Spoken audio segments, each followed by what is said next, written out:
నమస్కారాలు తెలియజేస్తున్నాను. మేము ఉన్నాం.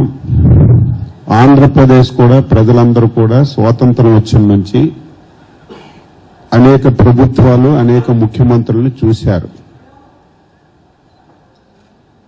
దేశ చరిత్రలో ఫస్ట్ టైం ఇంత వరస్ట్ ముఖ్యమంత్రిని, ఇంత దుర్మార్గమైనటువంటి ముఖ్యమంత్రిని ఎప్పుడు కూడా చూడలేదు. ఒక ముఖ్యమంత్రి బాధ్యతలు తీసుకున్న తర్వాత ప్రజల యొక్క శ్రేయస్సు గురించి ఆలోచించాలి, రాష్ట్ర ప్రయోజనాల గురించి ఆలోచించాలి, పిల్లల భవిష్యత్తు గురించి ఆలోచించాలి. కానీ డే 1 నుంచి ఒక సైకోలా వ్యవహరించి ఆంధ్రప్రదేశ్ రాష్ట్రాన్ని చిన్నాభిన్నం చేసి దేశంలో తెలుగు వారన్నా ఆంధ్రప్రదేశ్ రాష్ట్రం అన్నా అసహించుకున్న స్థాయికి ఈ ముఖ్యమంత్రి తీసుకొచ్చిన విషయాన్ని రాష్ట్ర ప్రజానీకానికి గుర్తు చేస్తున్నాను. మొత్తం వ్యవస్థలన్నింటినీ నాశనం చేశాడు. రాజకీయ పార్టీల్ని రోడ్డు మీద తిరగకుండా చేశాడు.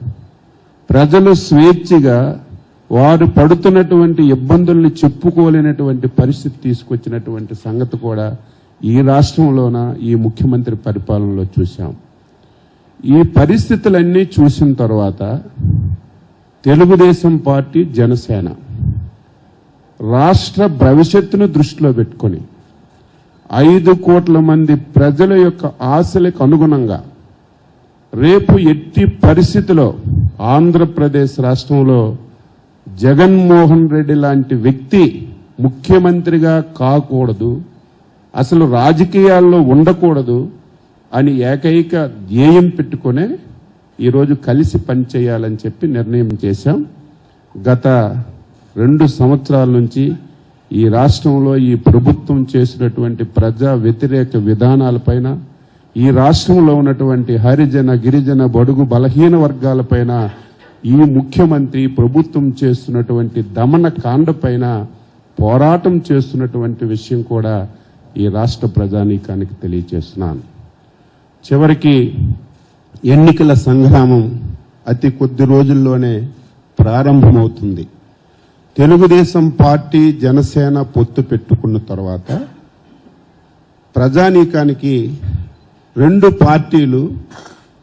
పార్టీల అధ్యక్షులు కలిసి ఒక సమావేశం పెట్టి ప్రజానీకానికి మెసేజ్ ఇవ్వాలని చెప్పి అనుకున్నాం. కొంత ఆలస్యమైంది, కారణాలన్నీ కూడా తెలుసు. అందుకే రేపు 28వ తారీఖున బుధవారం నాడు తాడేపల్లిగూడెం పక్కన పత్తిపాడు గ్రామంలో తెలుగుదేశం, జనసేన ఉమ్మడి సభని నిర్వహించాలని చెప్పి నిర్ణయం తీసుకున్నాం. భారీ ఎత్తున ఇంతవరకు ఆంధ్రప్రదేశ్ చరిత్రలో ఇంతవరకు ఏ సభ జరగని విధంగా సభని జరపాలని చెప్పి నిర్ణయం ఇప్పుడే మీటింగ్లో చేసుకున్నాం.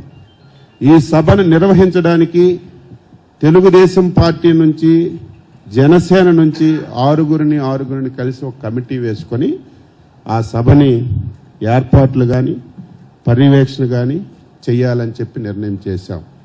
అందుకే ఈ సమావేశం ద్వారా తెలుగుదేశం పార్టీ, జనసేన కుటుంబ సభ్యులకి, ఈ రాష్ట్రంలో ఉన్నటువంటి మేధావి వర్గానికి, ఈ 5 సంవత్సరాలు ఈ దుర్మార్గుడు వల్ల పడినటువంటి ప్రతి ఒక్క బాధితుడికి ఈ సమావేశం ద్వారా ఆహ్వానం పలుకుతున్నాం.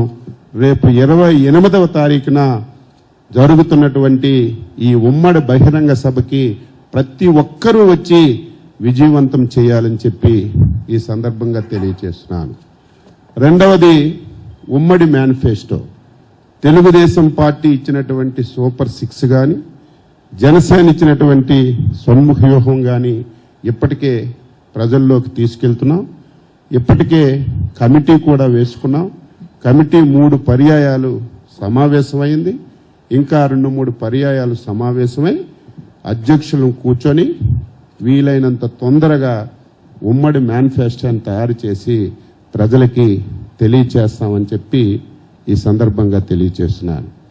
మూడవది టికెట్స్ అనేవి ఎవరు పోటీ చేయాలనేది అటు తెలుగుదేశం పార్టీ జాతీయ అధ్యక్షులు చంద్రబాబు నాయుడు గారు, జనసేన అధ్యక్షులు పవన్ కళ్యాణ్ గారు నిర్ణయం తీసుకుంటారు. కానీ గ్రామ స్థాయి నుంచి రాష్ట్ర స్థాయి వరకు తెలుగుదేశం పార్టీ, జనసేన ఎక్కడ కూడా విభేదాలు లేకుండా కలసికట్టుగా ప్రయాణించాలి, కలసికట్టుగా ప్రజల్లోకి వెళ్ళి ఈ కూటమిని గెలిపించడానికి ప్రతి ఒక్కరూ కృషి చేయాలని ఆ పార్టీ నుంచి, మా పార్టీ నుంచి ఒక నిర్ణయం తీసుకొని కింది స్థాయి వరకు ఒక డైరెక్షన్ ఇవ్వాలని చెప్పి ఈరోజు సమావేశంలో నిర్ణయం తీసుకున్నాం. ఇక మూడవది దుర్మార్గుడని చెప్పాను. ఎందుకంటే ఒక కుటుంబం సరిగా ఉంటే చూడలేడు, ఇద్దరు అన్నదమ్ములు సరిగా ఉంటే చూడలేడు. ఎట్టి పరిస్థితిలో వాళ్ళని విడగొట్టాలనే ప్రయత్నం చేసినటువంటి దుర్మార్గమైనటువంటి వ్యక్తి ఈరోజు మా కలయికను, మా కూటమి ఏర్పాటును జీర్ణించుకోలేక, చూడలేక తెల్లవారు లెగితే తెలుగుదేశం పార్టీ, జనసేన మధ్యన ఏ రకంగా తగాయిదాలు పెడదాం, సోషల్ మీడియాలో ఉన్నది లేనట్టుగా, లేనిది ఉన్నట్టుగా ఏ రకంగా క్రియేట్ చేసి తెలుగుదేశం పార్టీ, జనసేన మధ్యన తగువులు పెట్టి లాభ పొందుతామనే ఒక దుర్మార్గమైనటువంటి ఆలోచనతో జగన్మోహన్ రెడ్డి వారి పార్టీ నాయకులు ప్రయత్నం చేస్తున్నారు. అందుకే జాగ్రత్తగా వ్యవహరించమని చెప్పి కోరుతున్నాం, సమన్వయంతో వ్యవహరించమని చెప్తున్నాం.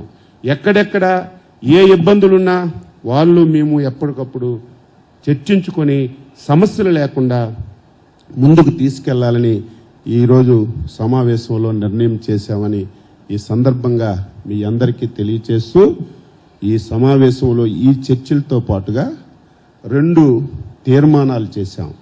ఒకటి, ఒక మంచి నిర్ణయం చంద్రబాబు నాయుడు గారు, పవన్ కళ్యాణ్ గారు తీసుకున్నారు ఈ రాష్ట్ర భవిష్యత్తు గురించి. ఈ రాష్ట్ర 5 కోట్ల మంది ఆంధ్రులు భవిష్యత్తు గురించి తీసుకున్నారు. ఈ తీసుకున్న నిర్ణయాన్ని ఎక్కడ ఏ ఒక్కరూ విభేదించకుండా గ్రామ స్థాయి నుంచి రాష్ట్ర స్థాయి వరకు అటు జనసేన నాయకులు కానీ, ఇటు తెలుగుదేశం పార్టీ నాయకులు కానీ ఆనందపడి ఈ కలయికని స్వాగతించారు. స్వాగతించి ముందుకు నడిపించినటువంటి ప్రతి ఒక్కరికి కూడా ఈ సమావేశం హృదయపూర్వకమైనటువంటి అభినందనలు తెలియచేస్తూ ఒక తీర్మానం చేశాం. ఆ తీర్మాన కాపీని మీకు ఇస్తాం. రెండవది, జగన్మోహన్ రెడ్డి అన్ని ప్రయత్నాలు చేశాడు, సామధాన దండోపాయాలు ఉపయోగించాడు, ఏ రకంగా అయినా సరే గెలవాలని చెప్పి ప్రయత్నం చేశాడు.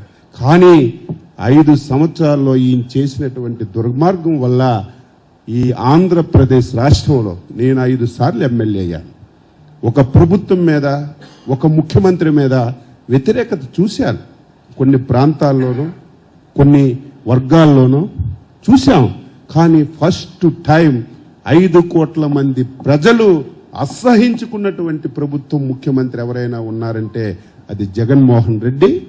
ఏ సర్వేలు చూసినా, ఎవరి నోటు విన్నా, ఎవరు చర్చించుకున్నా జగన్మోహన్ రెడ్డి చిత్తుగా ఓడిపోతాడని చెప్పి చెబుతున్నటువంటి తరుణంలో చిట్ట చివరి ప్రయత్నంగా ఇక నా చేతిలో లేదు, ఎట్టి పరిస్థితుల్లో గెలవనని చెప్పి తెలిసి ఈ రాష్ట్రంలో అల్లకల్లోలాలు సృష్టించడానికి ప్రయత్నం చేస్తున్నాడు.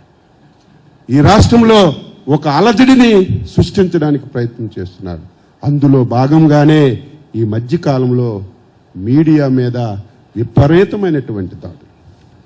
ఈరోజు ఆంధ్రజ్యోతి ఫోటోగ్రాఫర్ పైన కానీ, ఈరోజు కర్నూలులో ఈనాడు కార్యాలయం పైన కానీ ఎవరైనా సరే ఈ వైసీపీ నాయకులు చేస్తున్నటువంటి అవినీతిని కళ్ళకి కట్టొచ్చినట్టుగా వారి డ్యూటీని వాళ్ళు చేస్తుంటే వాళ్ళ మీద విపరీతంగా దాడులు చేసి ఈరోజు హత్యాయత్నం కూడా చేస్తున్నటువంటి ఈ ప్రభుత్వం తీసుకున్నటువంటి ఈ కార్యక్రమాన్ని తీవ్రంగా ఈ కమిటీ వ్యతిరేకించి ఈరోజు ఒక తీర్మానం చేశాం.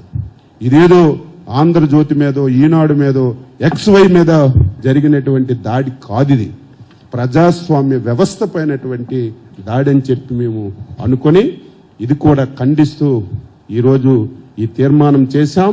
ప్రజలారా అప్రమత్తంగా ఉండండి. మన మధ్యన కూడా తగాయిదా పెడతాడు, కులాల మధ్యన తగాయిదా పెడతాడు, వ్యక్తుల మధ్యన తగాయిదా పెడతాడు.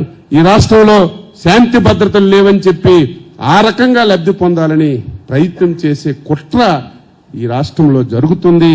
ప్రతి ఒక్క పౌరుడు దీన్ని గమనంలోకి తీసుకొని రేపు ప్రజాస్వామ్యబద్ధంగా ఎన్నికలు జరగడానికి, మళ్లీ ప్రజాప్రభుత్వాన్ని, రామరాజ్యాన్ని ఈ రాష్ట్రంలో ఏర్పాటు చేసుకోవడానికి ప్రతి ఒక్క పౌరుడు సహకరించాలని, సహకరిస్తారని చెప్పి ఆశిస్తూ రేపు 28 మీటింగు సక్సెస్ చేయడానికి ప్రతి పౌరుడు సహకరించాలని చెప్పి కోరుతూ అందరికీ నమస్కారం.